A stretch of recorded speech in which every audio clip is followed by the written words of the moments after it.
Pembelajaran tatap muka terbatas sudah dilaksanakan sejumlah sekolah di Indonesia, termasuk di Kabupaten Tulang Bawang, Lampung sejak beberapa waktu lalu. Selain menyiapkan Satgas COVID-19 di setiap sekolah, sejumlah sekolah di Tulang Bawang juga telah menyiapkan ruang isolasi sementara. Ruang ini disiapkan jika dalam pelaksanaan pembelajaran tatap muka nanti didapati adanya siswa yang sakit atau suhu tubuh berada di atas normal. Detail informasinya akan disampaikan oleh rekan wartawan Tribun Lampung, Endra Zulkarnain, yang kini sudah bergabung bersama kami. Halo rekan Endra. Halo, Dea. Halo Tribun, selamat siang. Baik, berdasarkan pantauan Anda di lokasi sekolah tadi yang berada di Tulang Bawang, bagaimana pantauan UKS yang diubah menjadi tempat isolasi sementara untuk siswa saat PTM nantinya? Ya, tadi saya melakukan pemantauan di beberapa sekolah untuk persiapan pembelajaran tatap muka yang akan dilaksanakan tanggal 6 September Senin pekan depan di wilayah Kabupaten Tulang Bawang, Provinsi Lampung. Ada beberapa sekolah yang memang telah menyiapkan ruangan isolasi sementara di sekolah untuk siswa yang nantinya ketika pembelajaran tatap muka dilaksanakan suhu tubuhnya naik atau sedang dalam kondisi tidak sehat. Jadi ada beberapa sekolah yang saya lihat menyulap ruangan UKS menjadi ruang isolasi sementara. Jadi ketika nanti ada siswa yang sakit bisa dibawa ke ruangan itu sementara, kemudian dilakukan pengobatan. Ketika nanti memang kondisinya sangat mengkhawatirkan, akan menghubungi orang tuanya dan menghubungi pihak puskesmas untuk dibawa ke rumah sakit. Begitu, Dea. Oke, Endra, tadi juga berdasarkan karena Anda juga sudah menilik UKS yang dirubah menjadi ruang isolasi mandiri. Untuk sementara itu, bagaimana? Ada apa saja fasilitas di sana dan juga di kapasitasnya bisa menampung berapa orang? Ya, untuk sementara ini memang mereka menyiapkan fasilitas darurat. Mungkin ada beberapa bed tempat tidur, ada satu bed untuk siswa yang disiapkan di dalam ruangan isolasi sementara tersebut. Kemudian mereka juga menyiapkan obat-obatan seperti obat-obat ringan, minyak angin, untuk siswa yang ketika nanti pelaksanaan PTM ada siswa yang sakit, untuk sementara dilakukan pengobatan secara darurat oleh pihak sekolah.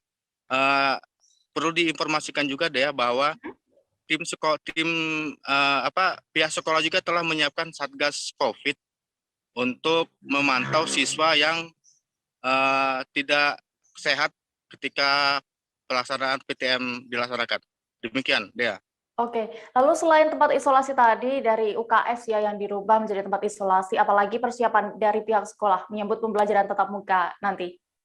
Ya, tentunya dalam PTM nanti mereka telah menyiapkan beberapa persyaratan yang disyaratkan untuk PTM, seperti mungkin tempat mencuci tangan yang disiapkan di depan ruang-ruang kelas.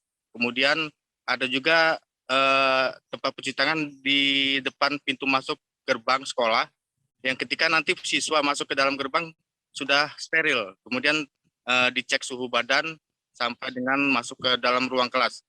Demikian, rekan Dea. Baik, terima kasih. Tadi rekan Endra juga sudah berhasil melakukan wawancara bersama Kepala Dinas Pendidikan Tulang Bawang Lampung, Ristu Ilham. Berikut keterangannya. Terkait pemantapan persiapan kita rencana PTM pembelajaran tatap muka di 6 September, kita sudah melakukan berbagai macam koordinasi atas petunjuk dan arahan Ibu Bupati. Beliau sangat apresiasi dan sangat mendorong sekali PTM ini dilakukan karena memang beliau sangat mendengarkan aspirasi dari bawah terkait bagaimana masyarakat, orang tua murid, kemudian guru dan stakeholder yang lainnya sangat sudah merindukan proses tatap muka ini.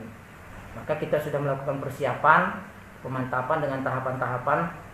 Pertama, berkoordinasi dengan Satgas, kemudian dengan provinsi, kemudian kita sudah membuat edaran yang di situ juga mencantumkan arahan-arahan atau protap-protap apa-apa yang harus dilakukan satuan pendidikan atau sekolah, sehingga proses belajar mengajar tanggal 6 September itu bisa berjalan dengan baik. Tidak ada hal-hal yang terlalu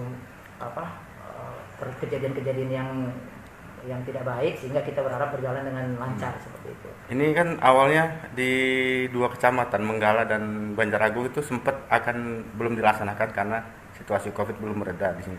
Ini informasi terakhir seperti apa? Apakah dilaksanakan atau tidak ya?